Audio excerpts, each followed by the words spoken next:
बहुत से जेजे के फैंस यूजी इतादोरी को सीजन 2 तक कमजोर और उसकी पावर्स को बोरिंग समझ रहे हैं, लेकिन आज मैं यूजी की 5 ऐसी पावर्स बताने वाला हूं जो उसने गेन की है, जिसके कारण वो आज तक का सबसे खतरनाक मिस्टीरियस सोर्सरर बनने वाला है। कुछ ऐसी पावर्स जो आज तक किसी के पास नहीं थी, और ये बात गोजो ने भी बोली थी कि एक दिन यूजी मेरे बराबर आ जाएगा, जो अब सच होने वाली है। ये बात तो आप सब जानते हैं कि यूजी बिना कर्स एनर्जी के तोदो को भी पावर में हरा सकता है, लेकिन सीजन 2 तक वही देखते देखते आप बोर हो गए हैं। लेकिन दोस्तों, वो जेजेके का मेन हीरो है और उसके पास कुछ हट के पावर ना हो, ये तो हो ही नहीं सकता, चाहे वो पावर्स किसी भी तरह आई हो। तो चलिए शुरू करते हैं। उसकी पहली पावर है सोल डैमेज। ये पावर यूजी के अंदर हमेशा से थी। यूजी की इस पावर के चलते वह अपने ओपोनेंट की सोल पे वॉर कर सकता है, जिसके कारण ओपोनेंट की सोल तक डैमेज होती है, जिसके चलते जो कर्स पावर जनरेट होती रहती है वो बहुत धीमी हो जाती है और एक टाइम के बाद कर्स एनर्जी जनरेट होना बंद हो जाती है। इससे सामने वाला बंदा हील ही नहीं हो पाता और फिर लगातार पिटते रहता है। यही कारण है कि माहितो यूजी से हमेशा बच के रहता था, और इसी के कारण अब सुकुना भी पिट रहा है, क्योंकि उसका कंट्रोल मेगुमी से छूट रहा है। उसकी दूसरी पावर है सुपरनोवा। यह टेक्निक ब्लड मैनिपुलेशन से संबंधित है। इस टेक्निक को डेथ पेंटिंग जैसे चोशो और उसके भाइयों के अलावा कामों को भी करते देखा गया है, जो शायद यूजी ने कलिंग गेम में टाइम स्किप के दौरान सीखा होगा। इस टेक्निक से यूजी दूर से ही ब्लड को कंट्रोल करके ब्लड को ब्लास्ट कर सकता है, जिसे यूजी ने हाल ही में सुकुना के फेस में ब्लास्ट करके यूज किया है। उसकी तीसरी और खतरनाक पावर है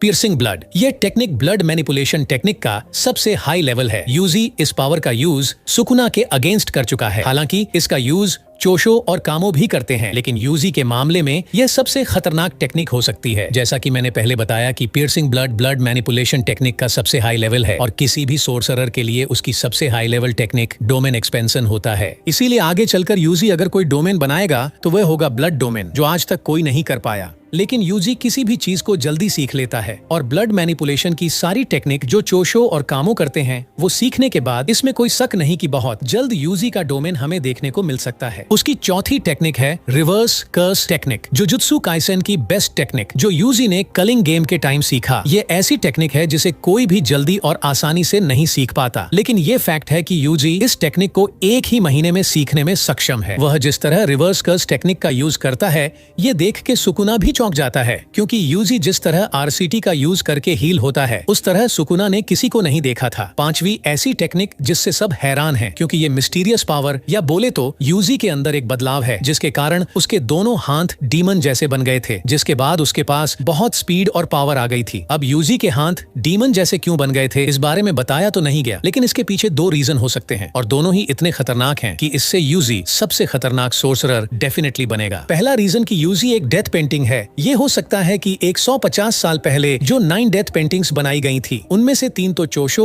और उसके भाई हैं, और बची हुई 6 डेथ पेंटिंग्स को यूजी ने खा लिया हो, क्योंकि शुरू से ही यूजी सुकुना को मारने के लिए कुछ भी खा सकता है, और इससे चोशो के सारे भाई भी एक साथ यूजी में रह सकते हैं। अगर ऐसा होता है तो 6 डेथ पेंटिंग की सारी पावर्स यूजी को मिलेंगी, और वह ब्लड मैनिपुलेशन की सभी टेक्निक को यूज कर सकता है और डोमेन भी बना सकता है। दूसरा रीजन जो सभी को लगता है कि यूजी के डीमन आर्म के पीछे इसी का रीजन हो सकता है कि यूजी के नए डीमन आर्म सुकुना की सोल की वजह से आए हों। यूजी ने जब सुकुना की उंगली खाई होगी तो सुकुना की कर्स एनर्जी का हाई लेवल में होने के रीजन से यूजी की बॉडी सुकुना के सोल के जैसी बदलने लगी हो। ये बात गोजो ने भी बोली थी कि सुकुना के साथ उसका ये रिलेशन आगे चलकर यूजी के लिए फायदेमंद साबित होगा। यहाँ तक कि गोजो ने ये भी बोला था कि यूजी का शरीर सुकुना के कर्स टेक्निक जैसा होने लगेगा। अगर ऐसे हुआ तो यूजी आगे चलकर अपने नए डीमन आर्म से सुकुना की टेक्निक क्लीव और डिसमेंटल का यूज भी कर सकेगा, जो सुकुना के लिए बहुत खतरनाक होने वाला है। अगर आपको वीडियो अच्छी लगी हो और कुछ कमी रह गई हो तो कमेंट में जरूर बताना।